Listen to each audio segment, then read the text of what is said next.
খালেদা জিয়ার ছেলে মারা গেল, কোকো।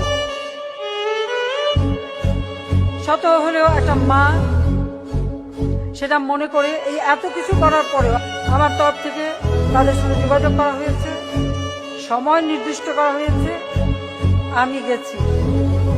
আমার মুখের উপরে দরজা বন্ধ করে দিয়েছে, আমাকে ঢুকতে দেয়নি।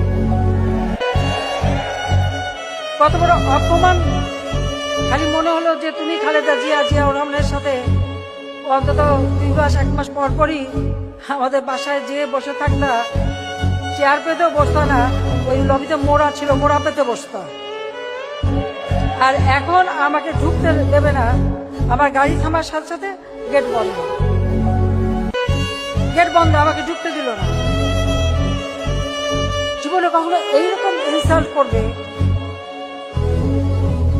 তারপরেও তার জন্য দয়া দেখাতে হবে, তো দয়া তো দেখিয়েছি, আর কত দয়া দেখাবো? যে আমাকে খুন করতে চেয়েছে, যে আমার বাবা মা ভাই বোনদের হত্যার সঙ্গে জড়িত, তার জন্য যথেষ্ট দয়া দেখানো হয়েছে। যে আমার হাজার হাজার নেতা কর্মীকে হত্যা করেছে, পঙ্গু করেছে, নির্যাতন করেছে, দিনের পর দিন নির্যাতন করেছে, অনেক দয়া দেখানো হয়েছে। এর বেশি আর দয়া আমাদের পক্ষে দেখানো সম্ভব না।